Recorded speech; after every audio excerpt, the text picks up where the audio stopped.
Well, hello everybody and welcome to Assembly. I'm sure we're all looking forward to Exeat at the end of today. I'm going to start with the rugby reports, and we had some fantastic games on Saturday. New block fixture in both rugby and hockey against Denstone College. The first 15 had a very entertaining game and scored some outstanding tries. In fact, 3 of the best tries I have seen in an awfully long time, including a very memorable chip and charge as well. So well done to them on that one. The final scoreline of 35-26 as a loss doesn't quite tell the full picture, especially being only 28-26 behind with just a few minutes to go. But a great game of rugby. The second 15, well, they had a loss of 31-24, but I think it also, again, doesn't quite betray the full sense of how the game played. And certainly towards the end, the boys never gave up and they kept on coming back. So well done on that one. The third 15 will, of course, tell you that the pick of all the games was, of course, their fixture. I did thoroughly enjoy getting down and supporting them as well. It was genuinely a great fixture, great game, free-flowing open rugby, plenty of tries and a win of 22-7. So well done to the thirds. And with the other results, the under-16s had a brilliant victory, 33-7. The 15As a strong result of 22-7 win. The 14As won 20-5, and the under-14Bs won by 50 points to 15. So very well done. Turning to rowing on Sunday, and my goodness, it was very beautiful, but it was very cold out there. And with a strong headwind and dropping temperatures greeting the rowers as they gathered at the boathouse for the York Small Boats Head.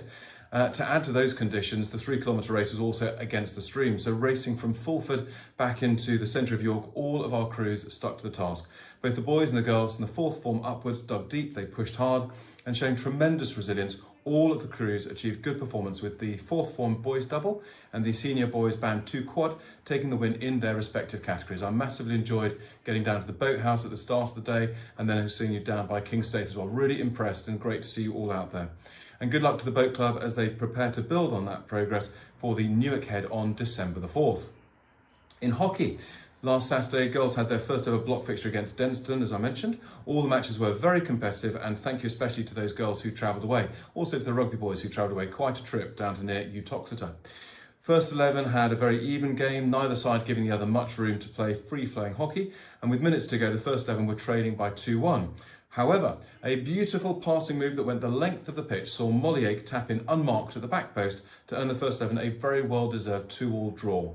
And a depleted second 11 had a slow start, and that cost them and resulted in their first defeat of the season as they lost 3-1. The second half, however, was a much improved performance, and the girls started to play the quality hockey they've displayed all year. 15As saw their tenacious attitude and resilient work rate being rewarded with a fine 2-1 victory. 14As had a very entertaining game, finished in a fair 2-all draw in the darkening skies, and the result of the day though was the 4th 11s, who had a 4-1 comprehensive victory against Ample Force 3rd 11. The results show how much they've developed as a team, because early in the season that same match finished up 1-1. Well done to the Force and Captain Charlotte Munns for playing so well as a team. Wednesday, the first 11 had a comfortable 5-1 victory against Ripon Grammar, built on quality passing and an excellent first half performance. The goals were shared by Poppy Curtis, who had 2, Hattie Hennebury, Violet Moody and Molly Ake. Second 11 matched up against Queen Margaret's first 11 and earned an excellent 1-all draw. Rosie Jones saving a penalty stroke, and the team played as a cohesive unit throughout. The third 11 played Queen Margaret's seconds and were relentless in their attacking prowess, winning 9-0. And the 14As travelled to GSAL for a late pushback where they lost a tight game 2-1 due to a slow start to their game and not asserting themselves off from the first whistle. Well, next Wednesday sees our under-18s hosting Ellesmere College from Shropshire in the last 16 of the National Plate, and all support would of course be welcome for that.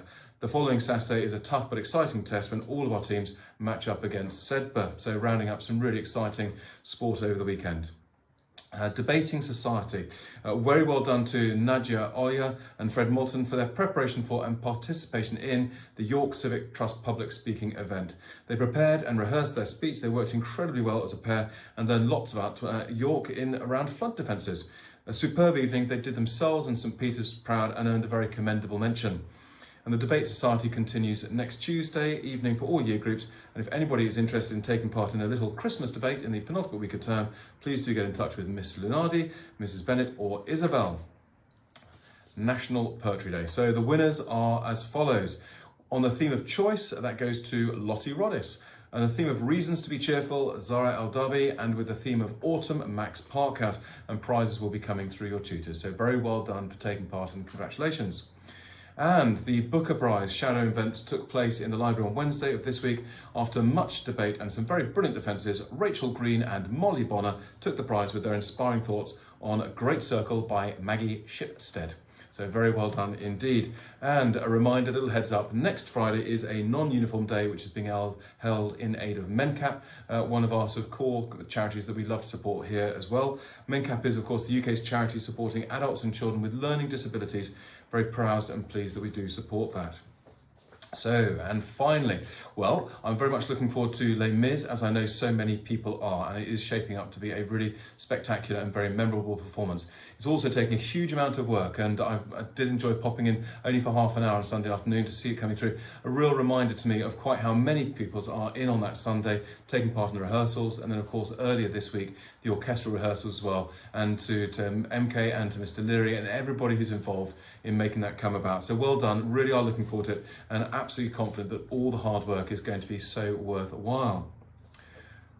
Earlier this week, I was thinking about what to talk to you about, and I was thinking, well, Boris Johnson, thank you very much indeed. An absolute gift of a little thing to talk about. If you haven't seen his, I suppose you could call it a speech, earlier in the week, do look it up on YouTube. It's a bit of a corker.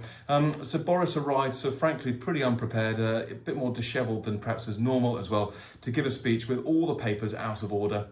And fluffed all of his lines, and we had 21 seconds of silence punctuated only by the single word "forgive me" as he tried to find his place. So as anybody who does a reasonable amount of public speaking should be aware, I'm not going to dwell too much on it, but I would say that the importance of prior preparation leading to proper performance, as it's sometimes put, is of course very important. Well, as I say, I was thinking about doing something on that theme of preparation and so forth, but actually what struck me overnight, and I'm sure so many of you, was the death of 27 migrants who drowned whilst trying to make the crossing from Dover across to Dover rather, from France.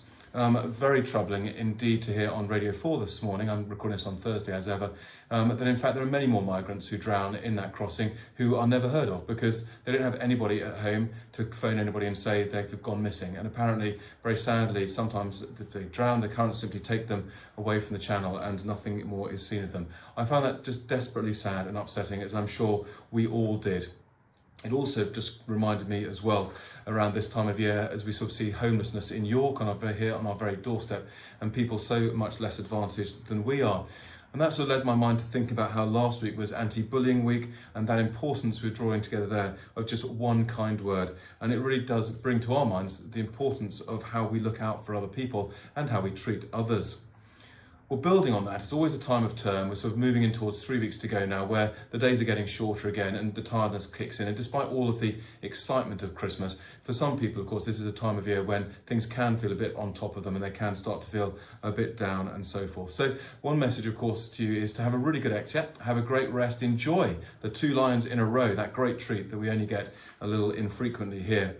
But also, just think about the other people in your life as you go around. Just consider maybe somebody you might have a concern about, might be thinking of. Maybe just think about that one kind word. Maybe think about just checking in with them and just asking how they are and the difference that we can make to other people around them. Around ourselves, I beg your pardon. So just remind ourselves as we come towards Advent and the Christmas season, the things we do for others are always more satisfying and rewarding than the things we do purely for ourselves. So perhaps as much as looking in at ourselves and how we're feeling, let's look outwards a little bit and consider others around us. Have a great Exeat. See you on Monday. Until then, stay safe, go well, and crack on.